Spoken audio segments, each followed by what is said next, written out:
You came home from school to an empty house. No parents, no text message saying they'd be late. No way to check. Just a key around your neck, a note on the fridge, and the sound of the door closing behind you. You made yourself a snack, did your homework, watched some TV, and waited.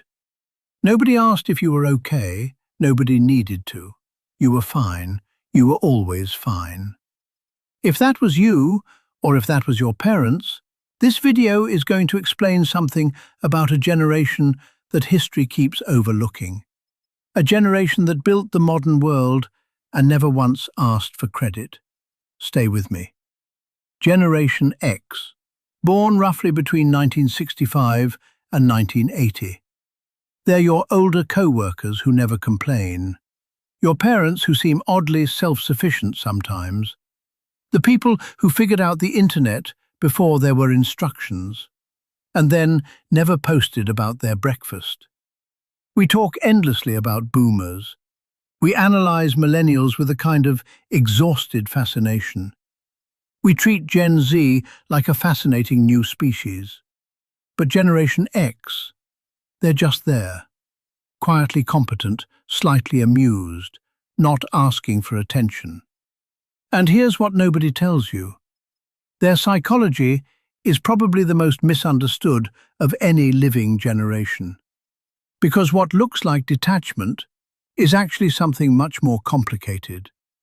Something forged in a very specific moment in history, when the old world was falling apart and the new one hadn't been built yet. And that moment left marks that are still visible today. Let's start with the empty house. By 1984, approximately 7 million American children between the ages of 5 and 13 were regularly unsupervised after school. This was the first generation of latchkey kids on a massive scale. Children who carried house keys around their necks because there was nobody home to let them in. Both parents were working. Divorce rates were climbing. The cultural assumption shifted. Children could manage. Children were resilient. Children would figure it out. And they did figure it out. But here's what psychologists found. Children who grow up in high autonomy, low supervision environments develop a specific kind of psychology. They become extraordinarily capable at handling problems alone. They develop strong internal problem-solving systems. They learn to depend on themselves because depending on others is a variable they cannot control. Research published in the Journal of Adult Development shows that Gen Xers report significantly lower levels of seeking social support during stressful periods. Not because they lack relationships, but because asking for help was simply never the default setting. The empty house didn't just make them independent. It made them believe that needing someone was a kind of weakness. That belief is still running 40 years later. But the empty house was only the beginning. Gen X grew up watching the adults around them fail, loudly, publicly, repeatedly, at the things they said mattered most. Their parents preached stability and then divorced at record rates. Companies preached loyalty and then laid off entire workforces during the 1980s restructuring wave. Politicians preached integrity through Watergate, through Iran-Contra, through a fumbled AIDS crisis that killed their friends, while officials looked the other way. The message being delivered to Gen X, not in words but in events, was consistent. The rules will change. The promises will be broken. Count on yourself. Psychologists call the response to this defensive pessimism a cognitive strategy where you mentally prepare for the worst possible outcome, not because you're hopeless, but because preparation feels safer than hope. You expect the rug to be pulled. Not because you want it pulled, but because expecting it means you won't be destroyed when it happens. This is not cynicism. This is a rational adaptation to an environment that repeatedly demonstrated that optimism was naive. And it shapes everything. how Gen X works, how they love, how they parent, how they show up. Quietly, competently, without announcement, in every room they enter. Here's something that might surprise you about how this generation communicates. Gen X turned irony into a survival mechanism. Crack a joke, keep things at arm's length, deflect before it stings. Make the self-deprecating comment before anyone else can. This is not accidental. This is a generation that grew up during the Cold War, where teachers conducted nuclear drills as casually as fire drills, where the possibility of annihilation was treated as background noise, where adults acted simultaneously like everything was fine and everything was about to collapse. When you grow up holding two completely contradictory truths at the same time, the world is normal, the world could end, you develop a very particular relationship with earnestness. You learn to hold things lightly, to keep a layer of irony between yourself and full emotional investment. Because full emotional investment in the Gen X experience was repeatedly punished. And then there's how they work. Gen X doesn't talk about their work ethic. They don't post about it. They don't build personal brands around it or write threads about their morning routine. They just do it. This was forged early. Paper routes at 5 a.m., grocery bagging, fast food registers where you calculated change in your head when the machine broke. These weren't resume builders, they were raw introductions to an adult world that didn't particularly care how old you were. A 12-year-old could be responsible for delivering the news to an entire neighborhood. And if they missed a house, there were consequences, real ones, not a gentle conversation about feelings.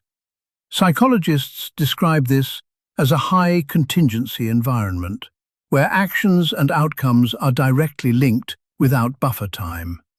Your brain learns to predict consequences in real time, to think 3 steps ahead, to not wait for someone to tell you what to do. And here is the paradox at the heart of Gen X's relationship with work. They watch their parents' generation get destroyed by corporate loyalty, so they never believed in it. But they are fiercely, almost irrationally loyal to their own competence. They can't control whether they'll be laid off, but they can control whether they're the most valuable person in the room when it happens. There's something else worth understanding about this generation. Gen X is simultaneously the most independent and the most quietly collaborative generation in the workforce. They will never ask for help. They've been solving problems alone since they were 8 years old. But if you need help, they will show up. Without drama, without a social media post about it, without needing to be thanked. This came from forming tight bonds with friends out of necessity. When parents were absent, peers became family. The friendships Gen X formed in those empty houses and unsupervised afternoons were built on something real. Mutual dependence, shared survival, the kind of closeness that forms when you genuinely need each other. They don't talk about those friendships either, but they would do almost anything for them. Here's what this generation struggles with and almost never admits. The same self-reliance that made them extraordinary survivors has a shadow side.